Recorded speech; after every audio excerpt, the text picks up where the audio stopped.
How do you think Berto is going to approach this fight? Obviously, he has Virgil Hunter in his corner. You know, Virgil Hunter is good at coming up with game plans, just as yourself. So, just knowing that he does have Virgil Hunter in his corner, does that make your job more difficult? My job stays the same, and I don't know how he's going to approach it. If I had to take a guess, I would say he's approaching it like it's the biggest, toughest fight of his life, and that he's trained, you know, all his life to get to this point, which is the same thing that we're doing. But I think even more so for Berto because, you know, he's been to the top of the mountain. He's been a world champion. He's been a world champion multiple times, and so he wants to get back there again. He's been in, as you've alluded to it, we spoke earlier, he's been in with one of the greatest fighters of this time, if not the greatest fighter of this time, definitely. So he wants to be in that higher echelon. So he's prepared himself for that. So I think he'll be in the best shape of his life, and you know, that's what we expect from him. And of course, with Virgil being there, that's added on his behalf for his preparation. That's, you know, a great guy to prepare you for the fight.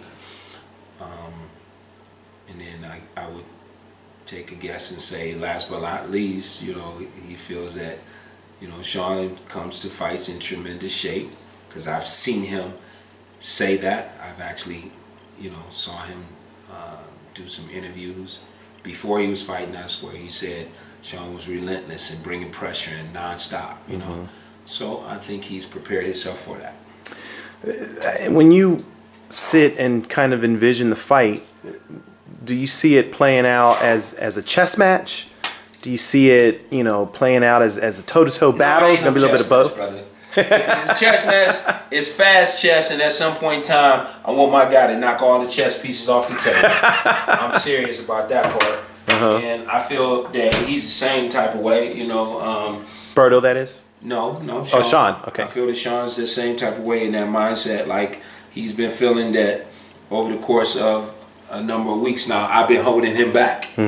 He's felt that way because he's told me that. He said, I want to fight in camp. And we haven't fought nobody in camp.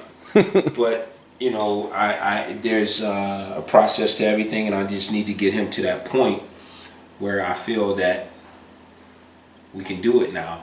And a lot of the time has been spent more on fundamentals, basics, and different strategies and things of that nature. And of course, a lot of time has been spent on defense. But we also have not had the type of sparring partners that can take that type of pounding from him. And we've been losing sparring partners. So I'm going to try to make some moves here, actually, sometime today, make some calls and see if there's some more guys I can get in here, one or two other guys, because, you know, it's very hard to ask a guy to come in here and go flat out with Shawn for 10 or 12 rounds.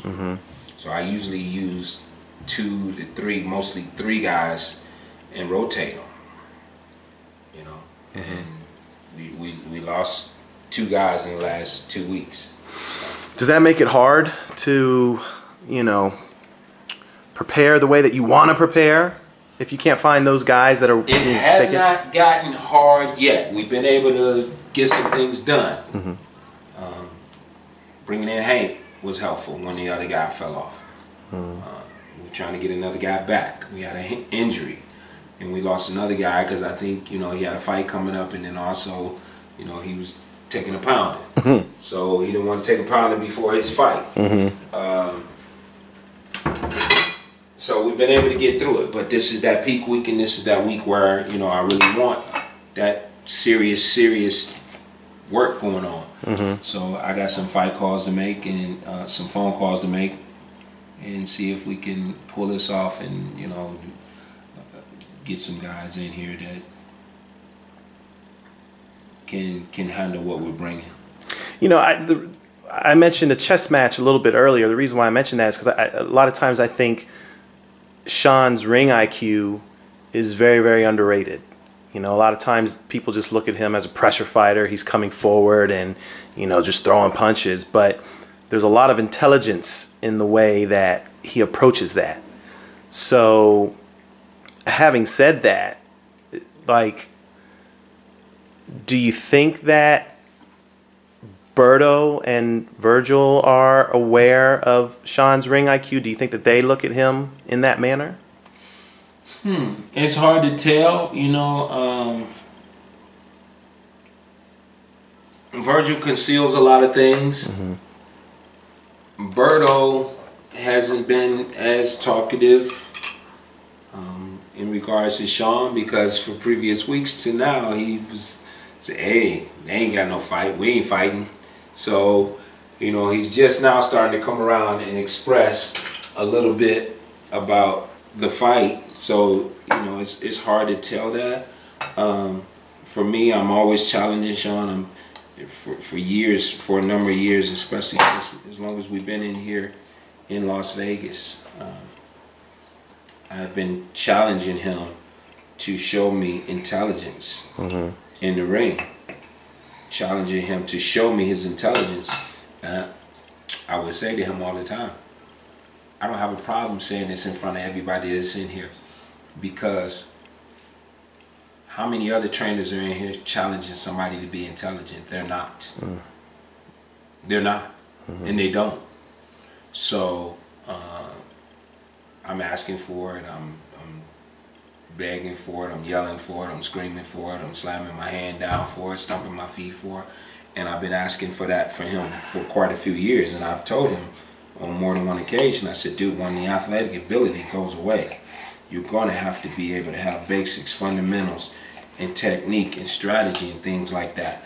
Because eventually it will go away, a la Roy Jones Jr. And when you're not fast no more, what do you got? Or when you can't punch hard no more, what do you got? You know, these things will go away. Nothing lasts forever. Yeah. You know, so